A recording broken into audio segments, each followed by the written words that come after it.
Hello, everyone. Welcome to the Peaceful Anarchism on the Voluntary Virtues Network every Thursday at 1 p.m. And you could also find me on theconsciousresistance.com and theseedsofliberty.com. So today we have Betteanne Camagna, who is a voluntarist, anarchist, anti-war advocate.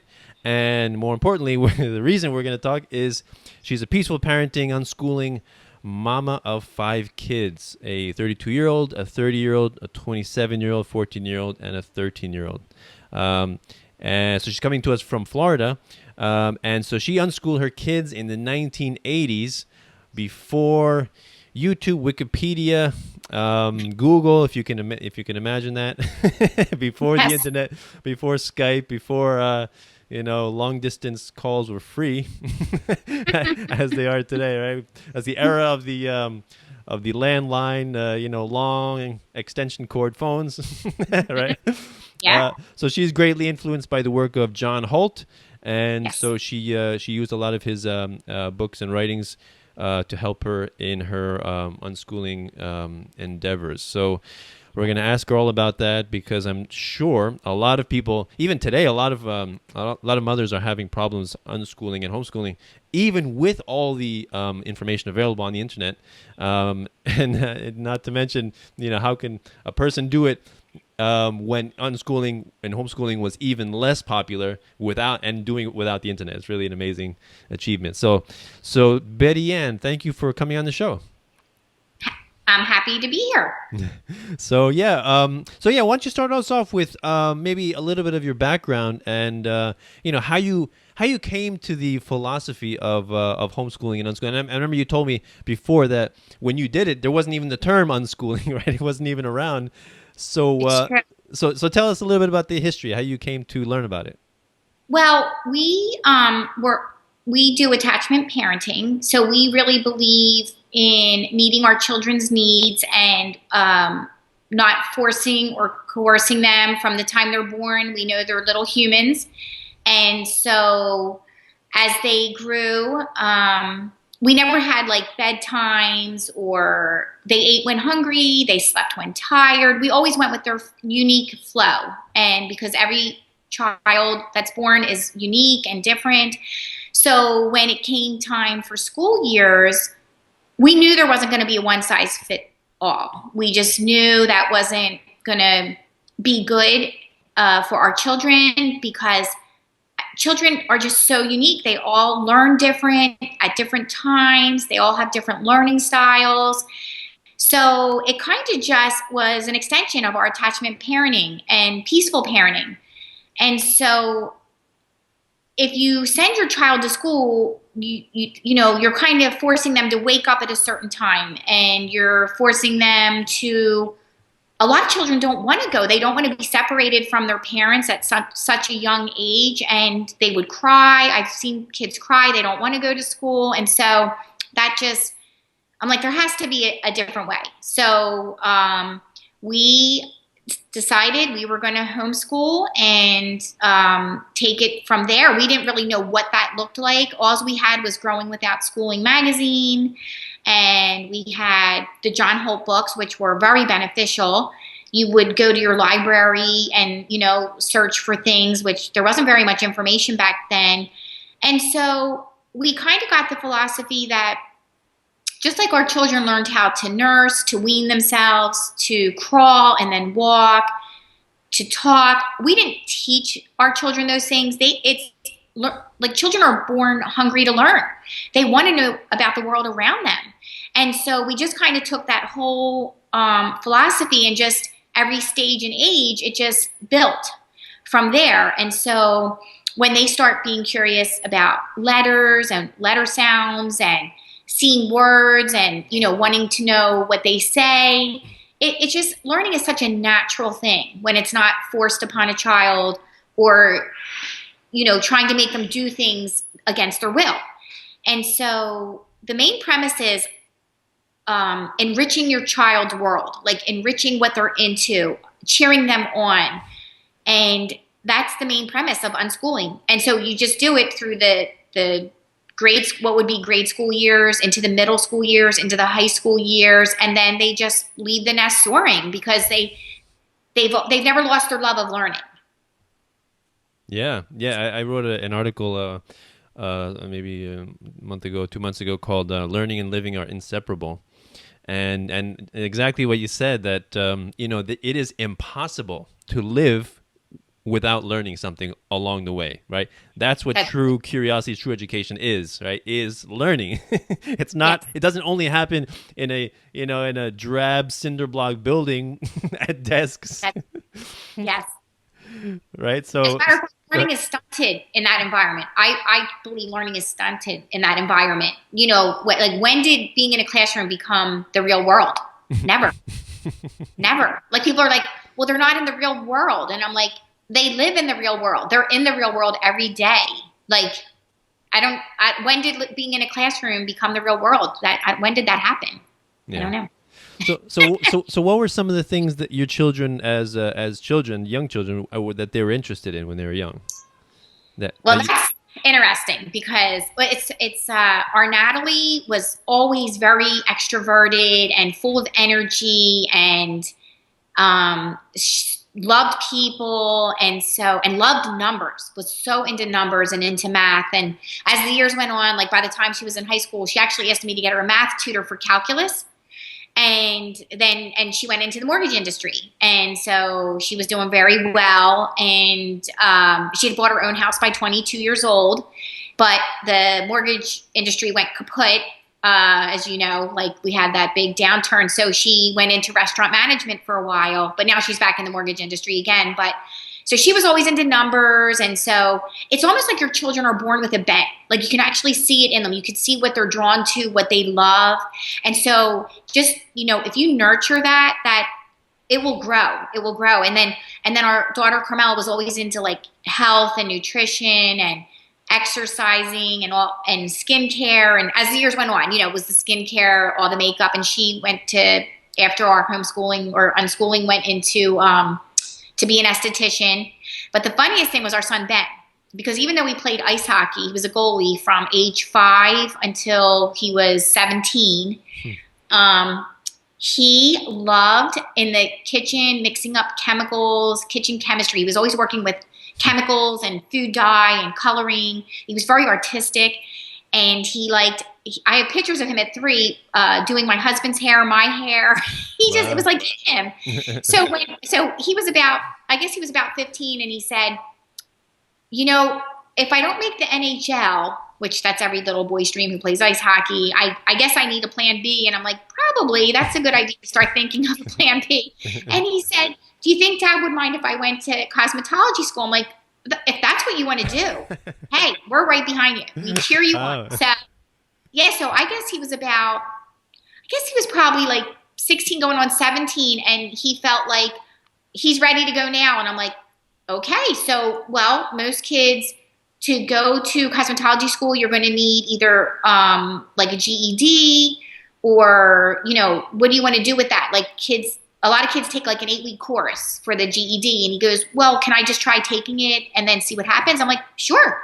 So he did. He took the GED, which really they crammed like 4 years of high school into this test, but he did very well.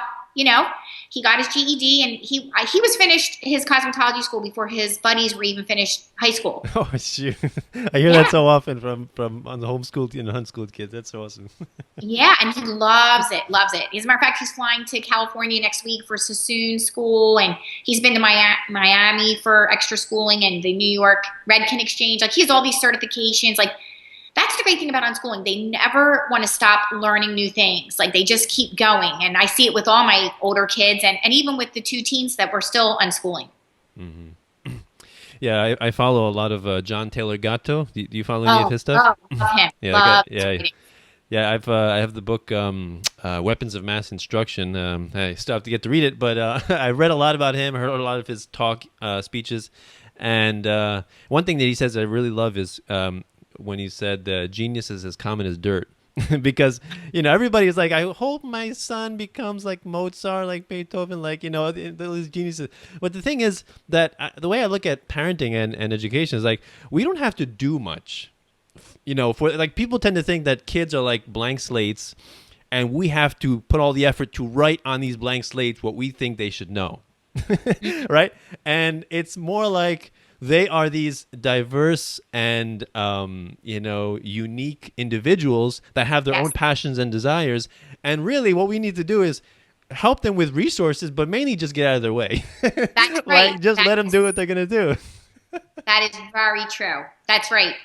And when they get stuck on something, they'll ask for your help if they trust you. If you've been a trustworthy, partner with them, they come to you when they're stuck or they need help. It's not like I know, like even in the teen years, I see a lot of the young girls feeling, not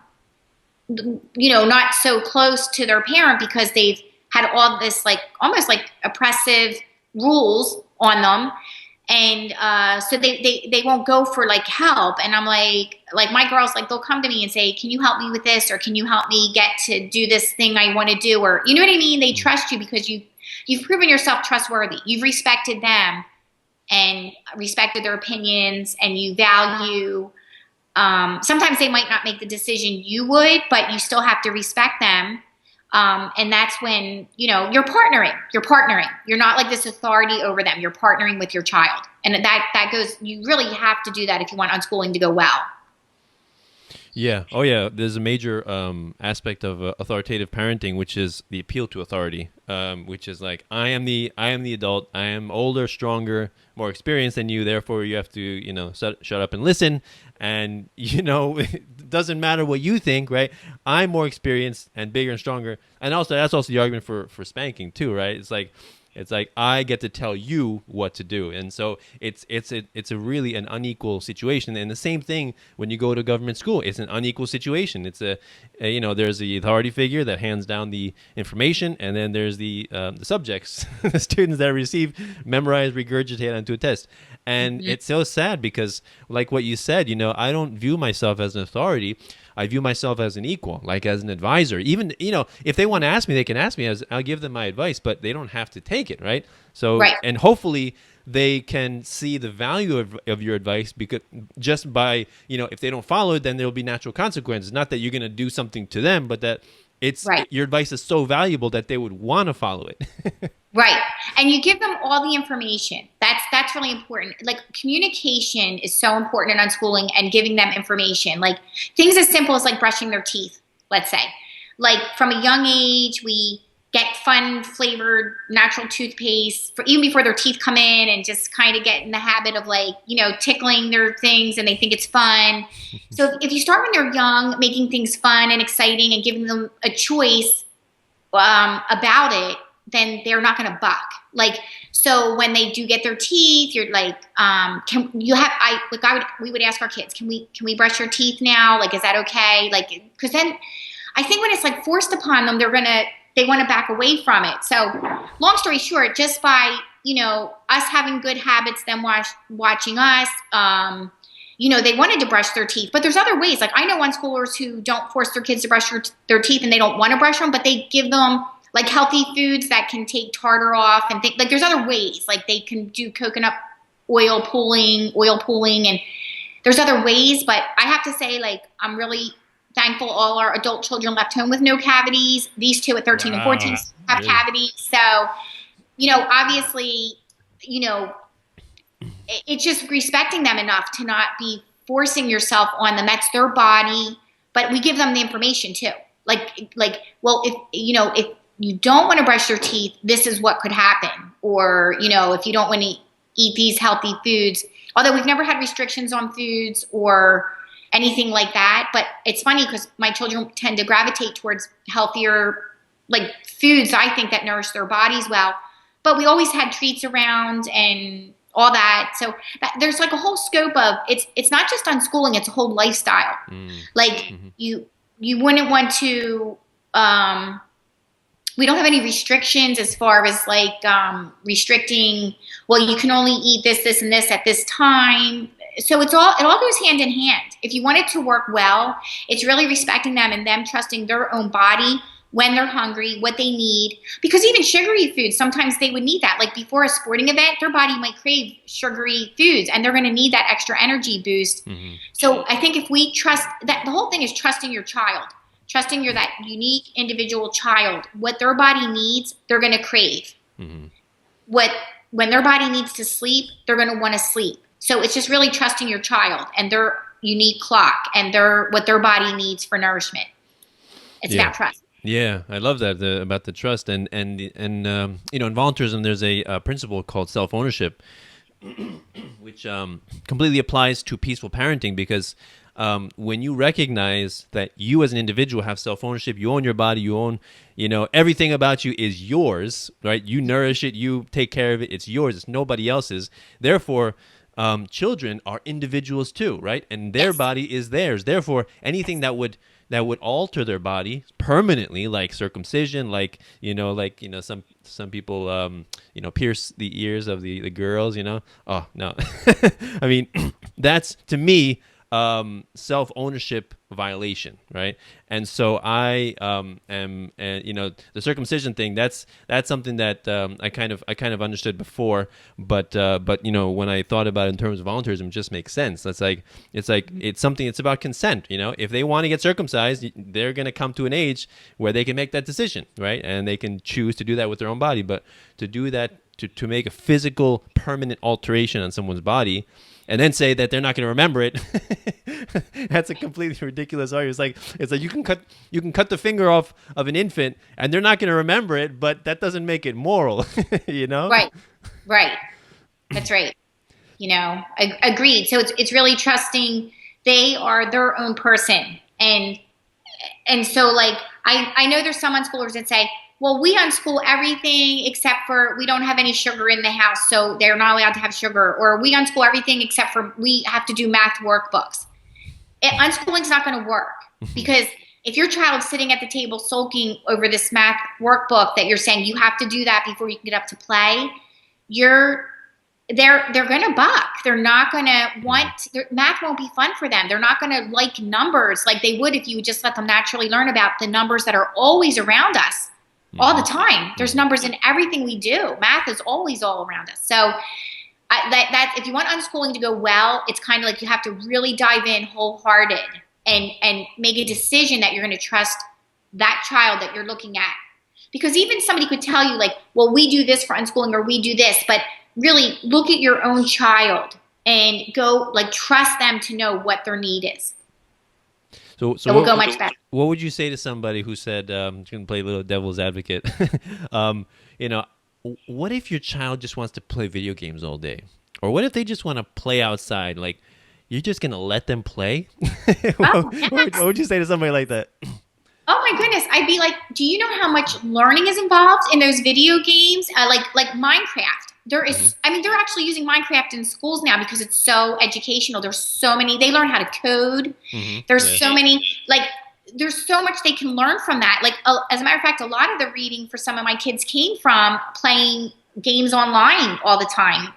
There's this thing called Pop Tropica that my girls would have to read to get to the next level, certain things. And, but like, and if they want to play all day, that's even better yet. I mean, even Peter Gray says play is the most powerful educational tool we have. I mean, so like when people say that, I'm like, I'm all about it. Like, you know, and if that's what they want to do, if that's what their body needs right then, if that's what they feel is going to help them get to where they want to go, I'm going to cheer them on, and I'm going to bring them snacks and ask them if they need anything. I'm going to make it pleasant for them.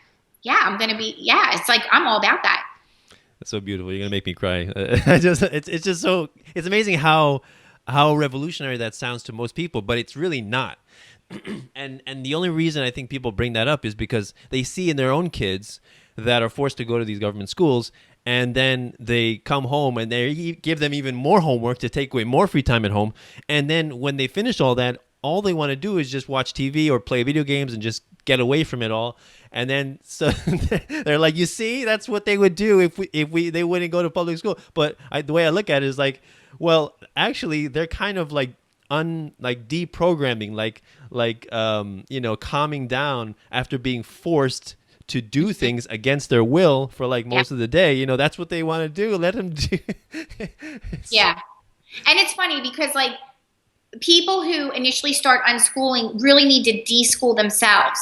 that the parent really needs to deschool themselves and get out of that mindset, because your child's not going to trust yet that when you say, oh, okay, you can have unlimited technology, they're going to be like, does she really mean that? So they're going to like gorge on it. They're going to be like, they're not going to be able to get enough of it because they don't know if you're going to take it away from them. Yeah, and then the exactly. parent has this power struggle, because then they're like, oh no, they are, that's all they want to do. And then, so then they're like, no more of this, you know? And so it's like this power struggle that goes on. And I see it happening all the time. And I'm like, well, wait, they kind of knew that was coming. So that's why they were gorging on it. If you really relax and deschool yourself, no kid's going to want to play video games 24 hours a day. Trust me. I have 5 of them. They eventually would get, there's other things they want to do. Course, There's like sports they want to play. There's ice skating they want to go. They want to meet their friends at the mall. They want to go, to the zoo. They want to, you're going to provide this really rich environment and make things really fun. They're going to want to go on a picnic. They're going to want to bake. They're going to want to crochet. I mean, my one daughter, Domenica, I guess she was 12, and she was crocheting all the time, and she was making these really cute scarves. And she got the idea she was going to put them on a website and make a scarf business. And so she put it on, got her own website up, was charging $5 a scarf. And she learned a valuable lesson, though, because all these people put orders in. And now her hobby became like a business, and she felt pressure. Wait. At what age did she start that business? She was about 12. Wow, that's great. And she had all these orders, and she fulfilled them all. But then she stopped taking orders after a time and said, you know what? Now crocheting's not fun anymore. It's like, I have to do it, so it's not fun for me. So now she'll crochet again, but it took her like a year to get over that. Like she was like, that was very demanding of her time and everything. So she decided when she has a hobby, she's going to keep that a hobby. But things she wants to make a business, then she'll make it like a business. But I said, what you could do is instead of taking so many orders, you could still keep it a hobby and enjoy it, but get paid for something you love to do. Mm-hmm. So now it was a life lesson for her to learn, because she took too much on. Like she took too much, but it was a lesson. So, but she wanted to fulfill her obligations. And I was really excited for her that she did do that. And like right now children are her passion. So at 13, she asked me to find her some volunteer jobs at she said, could you call some local churches or some after school programs, see if they need help? So I said, sure. So I got right on it. So she did last year, she did after school care. She was helping little children learn English who their parents just spoke Spanish. And then she was volunteering at a church nursery on Thursday mornings. And so what happened was she's like, you know what? I think I want to be a nanny because I love kids. She said, can you find me a medical CPR course?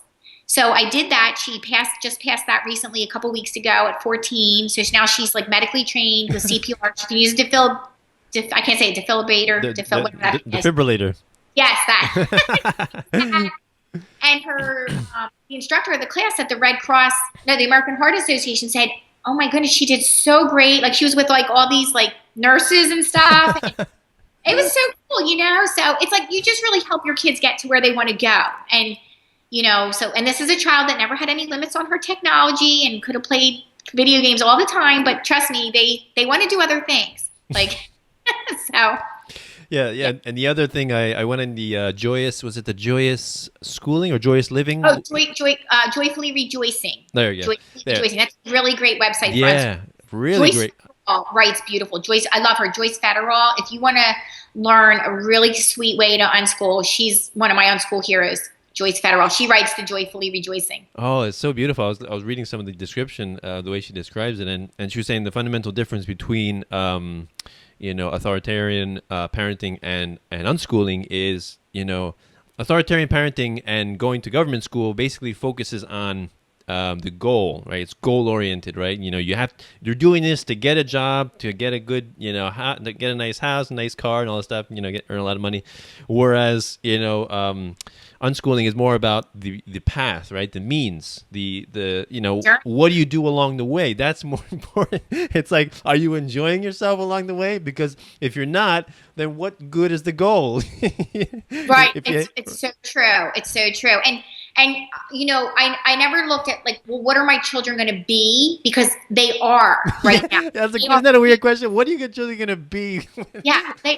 Well, I don't really worry about what they're going to be because they are right now. I'm going to enjoy them every step of the way, what they are right now, because they're just really beautiful human beings right here in front of me. And I'm going to look at that right now in the present. Yeah. It's a way of not living in the present. Is focusing on the future all the time,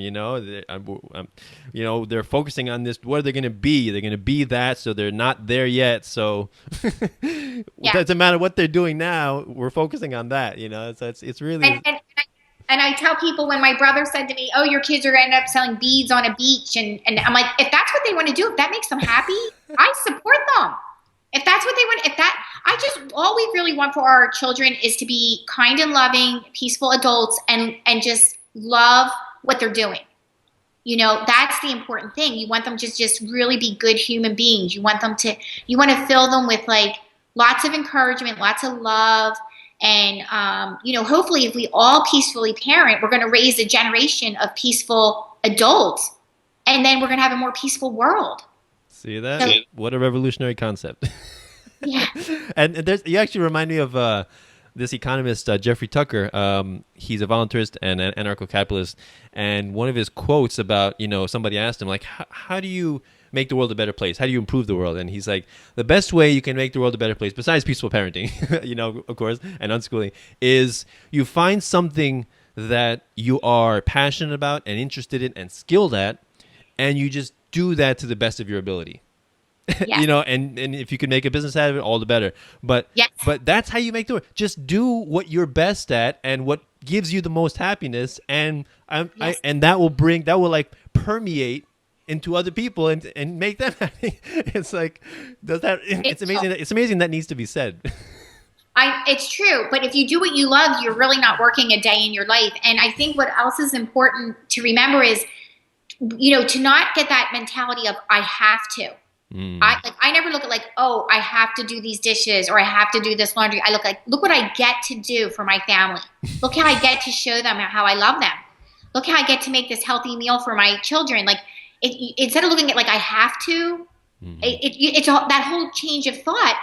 Look what I get to do. It changes everything. And I think, an attitude of gratitude displaces all other emotions. So I think that's really key to a happy, joyful, unschooling home too, is not saying, oh, I have to do this, but like, look what I get to do. I know what you're going to say when I ask this question, but I still want to ask it because I want you to explain it. What's your approach to corporal punishment and spanking? Oh, I think it's horrible. I think it's like, I think it shouldn't be. Why does an adult have the right to hit a small child? Like, I just think it's appalling. And I think, I'm a follower of Jesus's peaceful principles, and you would never see Jesus hit a child. And so I'm so appalled and that's why I don't go to, like, I'm not religious and I don't go to churches or whatever. I feel like I am part of his church, but because they teach that, and I think it's so wrong. And, but there's a lot of things that people who claim they're Christians do that I don't see in the Bible. Like the war, they think it like war and like, no, lay down, we're to like love everybody. We're not to retaliate. We're never to hurt a child. We're never to, so I don't know. So, but anyway, that's my philosophy. Like it's against the law for an adult to hit another adult. It should be against the law for an adult to hit a child. It really should. And what good is that? They're not going to like you. They're not going to trust you. You've broken the trust with them. You've broken the relationship with them. Yeah, exactly. You communicate with them. Like, and you know what? Children, they don't try to do things wrong. Like if they, children are so little, they're just learning. So, if they knock over the bookcase and the books fall or they spill milk, they just need to be reassured and just help them. I don't know. I think sometimes parents get mad for things that children just do because they're just children and they can't help it. They're just learning, they're learning new things all the time and they're curious.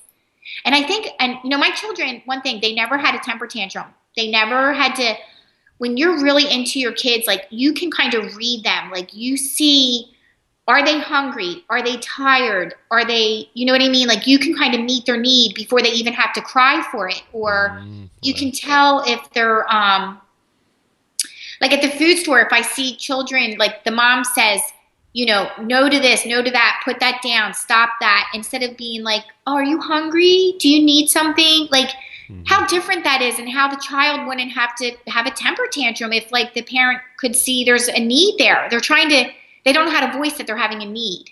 So, and I think parents spank for things that really they're just being children. It's really quite sad. Yeah. Yeah, the double standard that you mentioned is something I say a lot. Like, you hit a friend, and that's assault, right? You hit your spouse, it's called domestic abuse. You hit a child, it's called discipline, right? And it's legal. It's wrong. The best way to break the relationship or harm the relationship is to do that. I think it's wrong, really wrong. Oh yeah, and again, it's all about self-ownership, and that your kids are individuals. They own their bodies, and again, like you said, they're just learning, right? So it's not like they're spiteful or malicious or doing something to intentionally anger you, or just like parents tend to think like, no, he's doing that on purpose. He wants to make me angry. It's like it's just so sad. Yeah. And the other thing is, most people spank. When I talk about this to people, when they do it to their kids, and they say they get insulted, they're like, no, there's a difference between spanking and abuse. Right? Yeah. And it's like, it's almost like, when I spank them, my child knows that I love them. I'm spanking them because I love them, and I'm like, oh my God, what kind of a schizophrenic way of looking at things can you be? Because first of all, the child doesn't know the difference, right? And second of all, most parents, when they do spank, are they like calm and rational, or are they angry and frustrated? Like they're not spanking when they're calm. That's the other thing.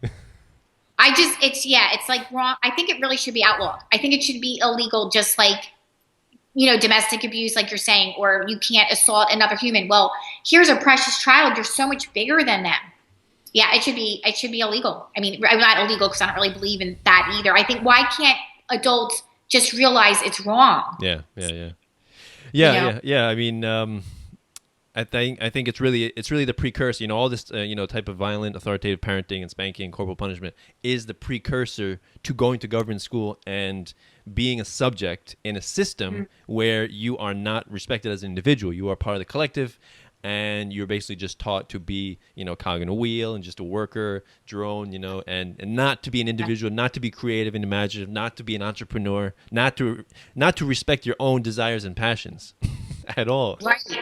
Yeah, they just want you to sit down, be quiet. And that's a funny thing when people always say, oh, well, how do they get socialization? And I'm like, well, how much socialization are they getting in school when they have to sit down and be quiet and not question authority? Exactly. I mean, and I love that my children, like, they're respectful, but they definitely will question things. Like, if they see something not right, like, they have no trouble, even if it's an adult, saying, I don't agree with that. Like, I love that. I want them to say that. They're respectful. They're not saying in a mean or unkind way, but they're saying, no, I don't agree with that at all.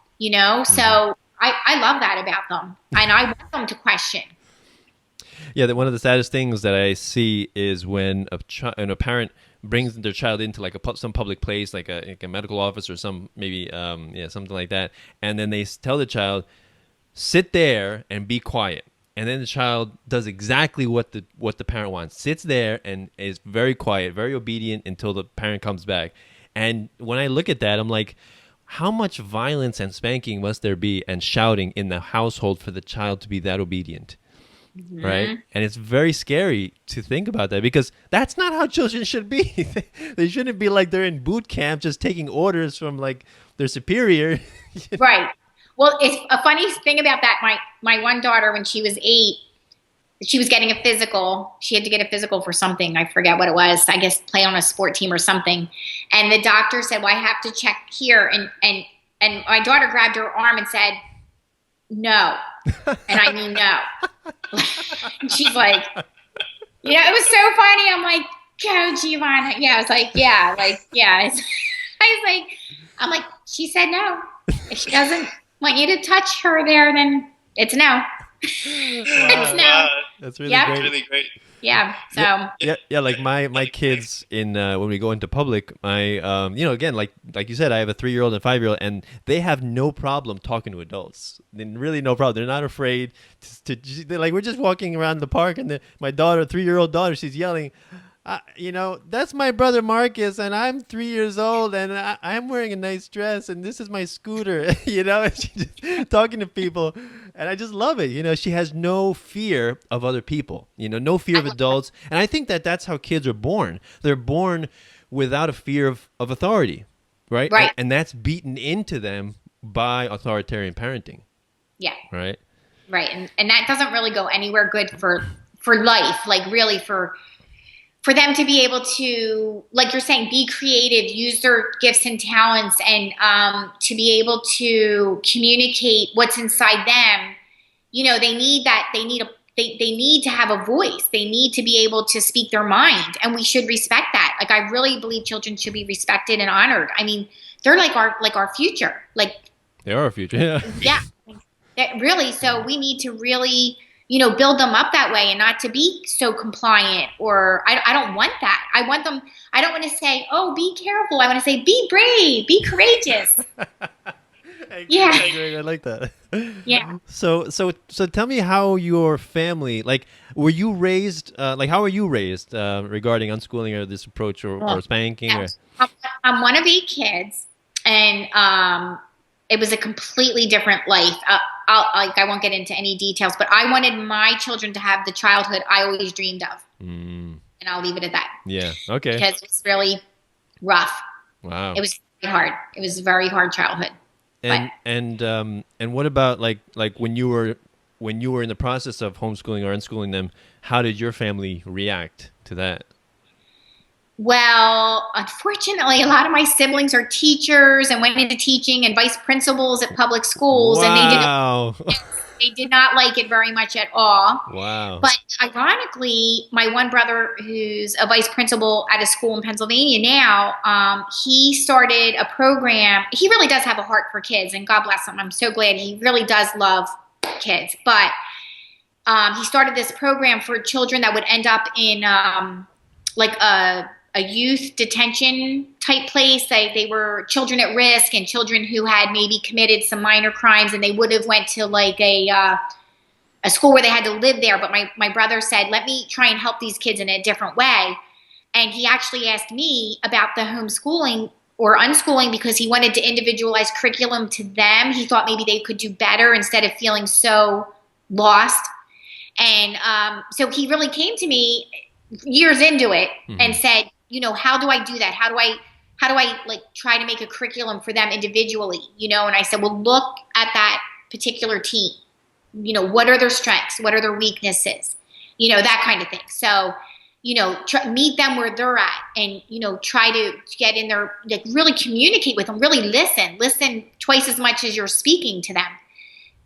You'll know like how to meet that need if you do that. And it turned out to be a really successful program for him. So it got me like a little bit of, they didn't give me such a hard time after that. Wow. So. And when you were doing it, the homeschooling and unschooling, were you in contact with other homeschooling families? Were there many around where you were living and doing it? Not in the elementary years. Of the older 3, there were like people they didn't understand it. They didn't get it. There wasn't a lot around. It was kind of wondering, how's this all going to work out? How's it all going to go? We really weren't sure. They didn't have any like unschooling friends or even homeschooling friends, not even homeschooling friends. Wow. And so it was like, but we kept them involved in a lot of like community sports. Like our older daughters played softball, even though, there's a lot of community sports, and they met friends in the neighborhood. They could see after school and things like that. They never felt like they were really, the only thing my girls were worried about was in high school, are we going to get asked to a prom? That was like the biggest, so funny. Well, they got asked to every prom in like a 20-mile radius. It was so funny. They went to more proms than probably anybody who ever went to high school. They were asked. Okay, cool. Oh yeah. They didn't miss out on any of that. And That's Yeah. great. So sometimes I always say my kids were too social in some ways, But yeah, that was their main like worry. Are we going to get asked to a prom? So, but Wow.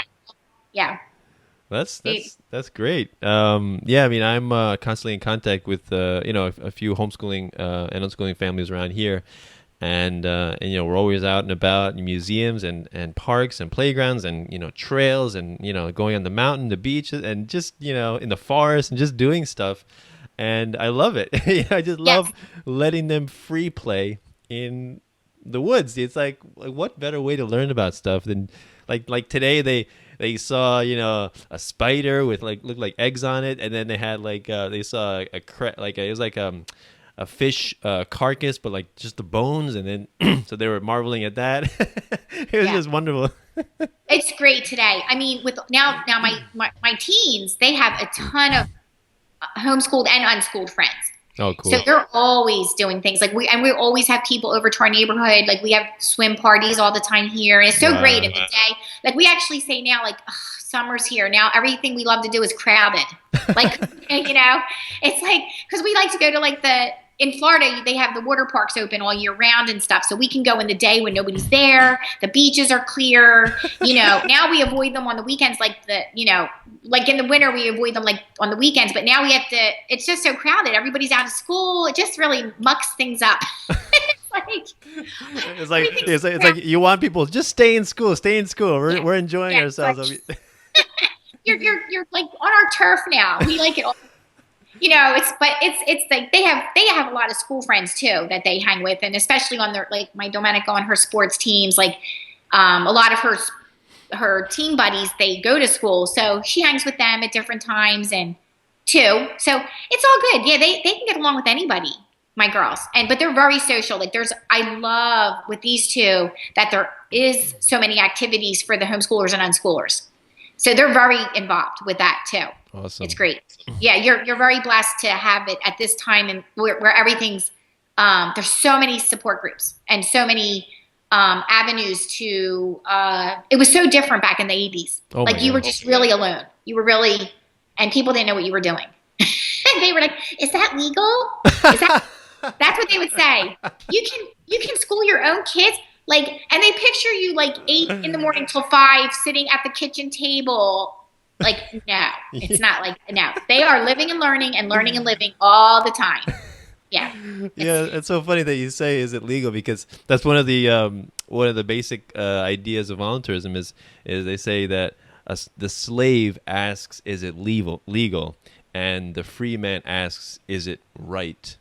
Right, or is it moral, right? And because that's the true question, right? It's not about laws. Right. Oh, I love that. I never heard that, but that's so true. Oh yeah, It's really, it's yeah, is it legal? It's like all, if you're just going by legality to establish your morality, in the past, chain slavery was legal, right? The Holocaust was legal. The segregation, Jim Crow laws were legal, right? The Stalin purge, where millions of people died, was legal. Mao's again purge, millions of people died, legal, right? So legality is absolutely not a basis for morality. It's diametrically opposed. They're polar right. opposites. Oh, right. Oh, wow. I'm just like, phew, that's like, that's so true. I never thought about that, but that's so true. It is. And I want to tell parents who are skeptical, there's a few books that I would love for them to get, like, if they're like, how does this all work out? Like, you don't have to reinvent the wheel. There's this really great book. It's not big at all. It's very thin. It's by Alison McKee. It's called Homeschooling Our Children, Unschooling Ourselves. She really unschooled, but she wrote this a long time ago, probably in the 90s. And it's so funny because I don't know if you can see the picture of the kids on it, but they're definitely 90s kids. That's funny. The 90s hair doing all, but she was great. Like, I love how she did this book. It's like, I don't know, it's just really well written, and it's called Homeschooling Our Children, Unschooling Ourselves, because I know parents who, they probably can't wrap their minds around the unschooling. Like, how does that all work? How do they learn to read? How do they learn to write? Yeah. And they actually learn those things by doing. Mm-hmm. That's how we learn anything. That's how we as adults learn. And when we're interested in something and ready to learn something and want to learn something, we're going to learn it well. And it's true knowledge. It becomes true knowledge. And it's not like we're memorizing things and then regurgitate them for a test to get a grade, and all these outward motivators. That's wrong too. All these gold stars and stickers and grades and even diplomas. I mean, really, when you think about it, like, what you should do things because you want to do them, not to get an outward exactly. There's a good book about that. Alfie Kahn. Did you read his book, Alfie Kahn, Punished by Rewards? I think my wife got that a while ago. That's a really good book. And you know what else is really important for unschooling parents? Like, everything falls into place, like with chores even. Like, people say, well, how do your kids do chores? Or how do they? I'm like, they don't do chores. Like, if they want to help me, I'm really grateful. And it's so, like, from the youngest age, like, because you're, like, loving them and you're helping them and you're meeting their needs, they want to do that for you. They want to help you, you know? And it's like I used to come in the garage with the groceries, and they'd like jump out of the car and start helping me just bring them in, or, you know, it's like really sweet. It's like, so you're beautiful. helping. I love it. Yeah, you're helping each other, you know? And then some of my children are neater than others as far as, you know, how I like things, because I am me, myself. I like things neat, but that's my issue. That's not my kids' issue. Like, but some of my kids are neat like me, and they like order. And then there's others that aren't so neat. And I say to them, would you mind if I straightened up your room, or do you feel like doing your room? You know, even that. And if they say no, I'm going to respect that. Yeah. You know, and if they, you know what I mean? Like, and some of them that are particularly like a lot of stuff around, I'll be like, can I help you organize it? And most of the times they say yes. Mm-hmm. And that's great. I like that. Yeah.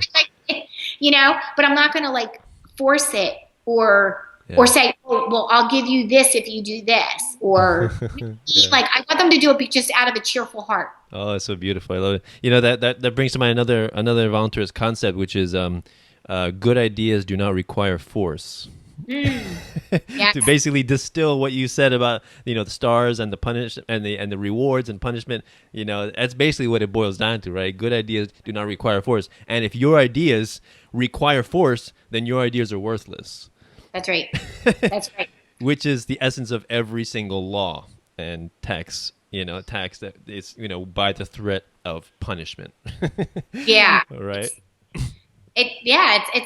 Where is that going to go? It doesn't go anywhere good. It really doesn't. So it's just better if people just do the right thing just because it's the right thing to do. Oh, yeah. And because they want to do the right thing, because, you know, not to get any reward or accolades or anything, you know, it's just because it brings us joy, I think, too. It makes us feel very satisfied as humans when we do something that benefits others, and things that we can feel great joy about, like when we feel we've done something productive and good. You can't put like a reward on that because it's something internal. Mm-hmm. You know, it just is a good feeling. It's my kids. I love they do things just because they want to, and it makes them inside. It makes them happy. You know. Yeah, my kids, they love to help me cook. For example, every time I'm cooking, chopping vegetables, my daughter, 3-year-old, she wants to peel the garlic. You know, if I'm making guacamole, they love to stir. Like I'm taking the avocado meat out of the avocado, and my son loves to mash it. You know, they love to help. You know, and that's how they learn, by helping. You know. That is so true. That they learn a ton that way. And, you know, and it's a shame because if somebody's in a rush or something, they're going to be like, no, I'll do it. But really, that's the best thing. Let them help when they want to, because then they continue that on. You can't one day say, oh, now you're 14. Like, can you help me do this? No, you didn't let them do it all those years. You know, they're not going to want to do it happily. Yeah. So that's great. They learn so much. And that a lot of the fractions that our kids know, it's because they wanted to help baking, you know, the fractions. Right. You know, like I said, they love to figure out the tip at the restaurant. So percents, they're like, well, do you think she should get a 15% or 20% tip? And I'm like, what do you think? And then they'll figure out the percentage. Like I said, numbers are all around us. Math is all around us. One thing I did with our kids is I would make a math grid. Like I'd put 1 to 12 at the top, the multiplication sign, and 1 to 12 on the sides. And I just would leave it out on the kitchen table. And so that, like, at first they were like, they guess they were around 5 or 6, maybe 6. And they were curious about it. And so they would be like, well, if I did 2 2s, and then they would put the 4 in, and then they would, count by 3s, or, you know what I mean? They were figuring it out. They wanted to know about it. They were curious about it. And so it's so funny because one thing led to another, and pretty soon they were racing each other to see who could fill it in the quickest. Like, because I put a fresh new one. I made like copies of it, So I had copies and copies of it. So I would just put a fresh one every day on the kitchen table. If they played with it, fine. If they didn't, fine. But I laughed when they started making it a competition between themselves. And they never sat to memorize, the multiplication tables, but they did end up learning them that way. Just that fun way. So you're saying that you didn't test them and then ground them or send them to detention if they didn't pass the test? No. Just test it out. They're very curious. They really do want to know.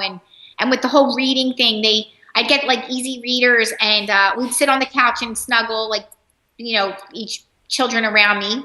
And sometimes I would be reading and they'd be following, and I would call it popcorn reading. So I would stop, and whoever would pop in with the word, even if they had to do an inference, like infer, if they didn't know the word, they would infer what should be there. And I'd be like, oh my gosh, that's right. That's great. Like, it's like, so you just make it like fun for them. And before you know it, they're taking off reading. I mean, so just things like that. Like, I'm trying to think, like, with reading, getting like easy readers all around. And they're, like I said, children are curious. And when they're ready to read, they just do it. They learn reading by reading, spelling by spelling. My one daughter, Giovanna, used to bring me a list of like 100 words. And she's like, Mom, I want you to give me a spelling test. And I'm like, you do? I'm like, wow. Yeah. I'm like, okay. So she would like sit there and she must have a photographic memory, I'm starting to think. Because in 5 minutes, she'd be like, I'm ready. I looked at all the words. I'm ready for my test. I'm like, okay. Well, she would get like all 100 of them right. And I'd be like, wow. You must have a photographic memory because, that's amazing. Yeah. So, I mean, children are funny. They'll surprise you when you don't even expect it. Like for her to come and say, Mom, I want you to give me a spelling test. And she's so funny because with all her friends, like on Instagram, and she's always correcting their grammar. Well, I'm like, well, you have to have mercy on them because they go to school, so they probably want to learn that. I'm like, they're a reflection of their education. Yeah, she's like, Mom, they don't even know there, and there. And I'm like, yeah, and I'm like, that's okay, so funny. Just be patient. Be patient with them. So. I know it's really hilarious how people who are educated in government school are so critical of homeschoolers and unschoolers, yet like you said, in so many ways they are, because of their love of learning, not because they're forced to, but just they love to learn this stuff. They're just people, excellent writers, excellent poets or essayists. And I mean, let me ask you, with your kids, do you remember like roughly the ages that they started to learn themselves how to read? Well, they were all different. Our son at 5 was asking me like about the alphabet and the letters and what sounds they make, long vowels, short vowels. He was very curious about all that. And I'm telling you, in 2 weeks, he was like reading the encyclopedia. Like what? he just like picked it up. He just flew with it. Wow. And our one daughter, now she was really struggling with reading, but I found out she actually had like a learning disability. Eventually, so words were getting mixed up, and she had what's called mixed dominance, which makes you ambidextrous. Huh. So sometimes it creates genius, and the right side and the left side will, like Albert Einstein had mixed dominance. Oh, really? Okay. But sometimes it can create a lot of learning issues. And so for her to learn something, she needed to see it visually and hear it auditory. So she really struggled with the reading. But I remembered she was going into 9th grade, and she was picking up the Great Illustrated Classics, which probably would be on school terms like a 3rd grade like reading level. And it just clicked one day. But I didn't get like all freaked out about it or like nervous or whatever. And then once it all clicked for her. And she's a great reader now. She's she's an avid reader. She loves to read all kinds of things. And from there, it was before the internet came out. So she would go get library books, like, or like on Anne Frank, and she wanted to know all about the Holocaust. And so once she could read, like, she really ran with it. She wanted to learn a lot of things when reading became, but had she been in school, they wouldn't have had the patience. They would have probably labeled her. Yeah, exactly. It would have made her feel bad about herself. Exactly. When she was ready, it all clicked. And so that's what I'm saying. Like, it could be like, so with all 5 kids, it was all different ages. And I don't think we should be fast to be like, oh no, this isn't working. She's not reading. And she's going to, I'm saying 9th grade level. Like, she was probably around 13 when everything clicked. Okay. With the reading. Yeah. So, it could be, I don't know. I just would hate to see, like, had she been in school, what could have happened with that. Oh, yeah. Definitely. Because, like, she would have felt really bad about herself. But I did end up having her, I took her to a psychologist for an educational testing just to see what I could do to help her, because I could tell she was struggling with some things. And here she had this mixed dominance. And it turned out to be a blessing I went, because when she went to take her state boards for her career, she needed a reader, it's called. And because it was documented that, so she had access to special accommodations. So sometimes, like, it's not a bad idea to go privately to somebody if you feel like your child's kind of struggling with something. You can, help them with that. Like, don't, and that's what we did. And then we knew that, like, what we could do to help her better, like, and so there's nothing wrong with asking for outside help if the time comes where you're like, okay, and I kind of knew there was something the matter. I should, like, when she was 2, she was saying, Mommy, come here. And she was saying, bus stopper. And I'm like, I don't understand. What are you saying, honey? And then she brought me to the dust buster. So even then, things were getting jumbled. And, so she just needed a lot of extra, like, patience, a lot more love, and just, helping her. And she's great now. She's soaring. That's wonderful. Is that a form of dyslexia? It sort of is in a way, but it's more like a processing. Your brain can't. You need, like, extra time to process information, and then to. I'm trying to, like. It probably is a form of dyslexia because letters do get jumbled in the mixed dominance. So I would say, it probably is some form. I mean, they never said that, but I would. It's very similar because things get jumbled up. Yeah, that's wonderful. That's really great. I mean, you're right. Kids achieve their milestones at all different ages, and and that has no bearing on their aptitude later in life at all. It's like, it doesn't. Some kids learn to walk at like 6 months. Some kids learn to walk at 15 months. But does that mean that the 6-month or 7-month-old kid is going to be a marathon runner, and the 15-month-old kid is gonna like limp? No. No. Yeah, they just are all unique. They all learn at different times, and when they're ready to learn something, they do. And so that's the whole premise in unschooling. Like, look at your individual child and then just partner with them and help them get to where they want to go. Excellent. Yeah, that's really, really great.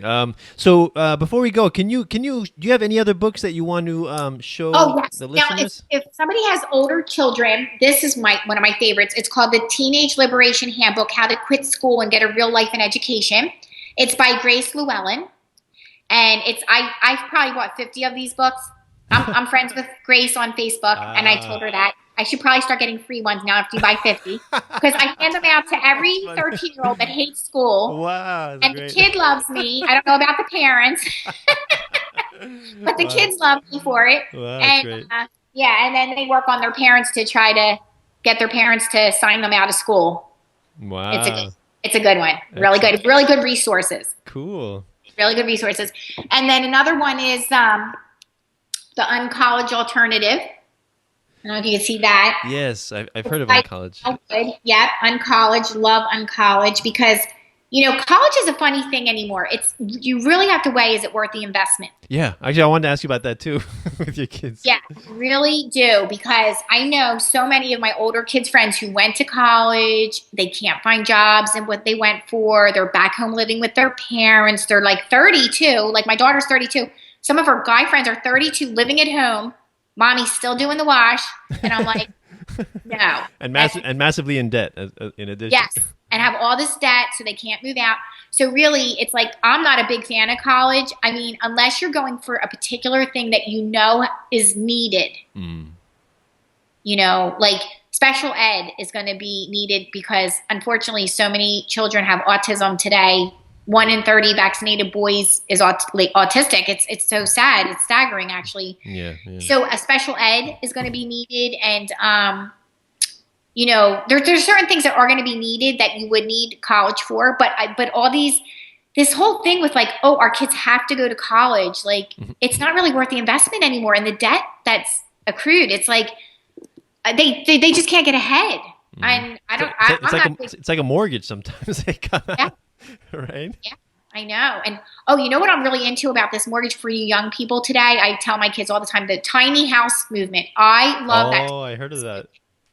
Oh my goodness, I just love it. I mean, if we did it all over again, I mean, my husband and I, when we started out, we were singing, even though we ain't got money, I'm so in love with you, honey. So we would buy handyman specials and flip them. We didn't know at the time it was flipping houses, but we would just buy these houses that were like a complete wreck, and we would like be living in them and fixing them and popping out babies. I don't even know how we did all that. And it was like so funny. I'm like, I don't know. But now it's like, but it was a good investment. We made, you know, it was a good investment actually. But I love this tiny house movement because you can, you want to be mortgage free. Like the less debt you have, the more free you are. Yeah. Oh yeah. So we were always like, it's so odd today because my the realtors will tell you, oh, you can afford this, and I always tell my kids, never buy anything more than 1 week's salary.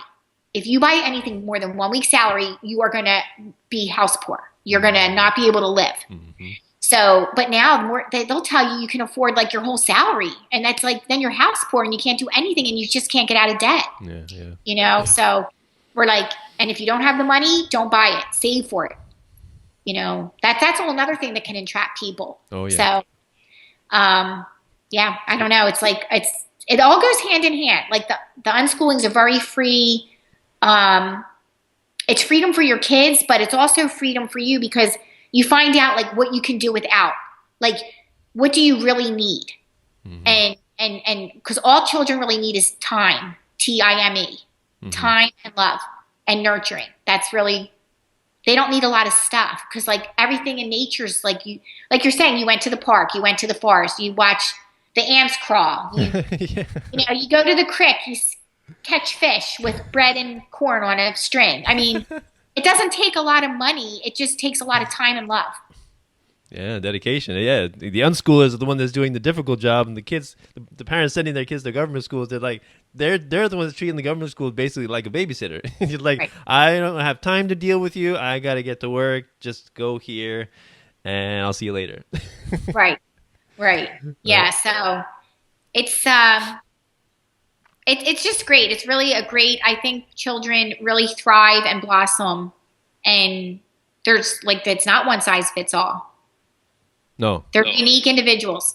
Oh, yeah, definitely. That's what government is. One size fits all. You know, one law for everyone, one tax for everyone. You know, it's like, and same thing government school for everyone, you know, standard curriculum, standardized testing, everything. It's just nauseating.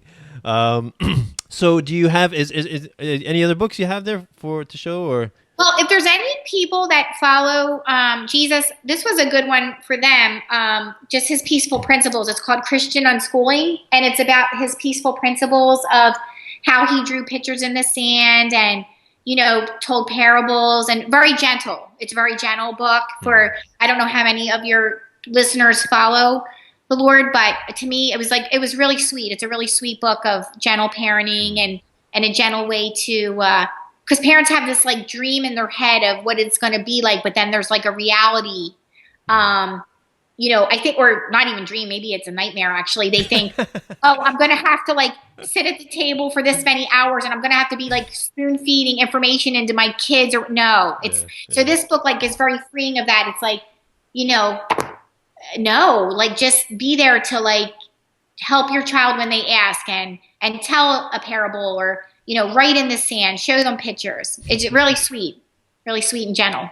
Excellent. So, beautiful. Any websites you want to like? Some of your favorite websites?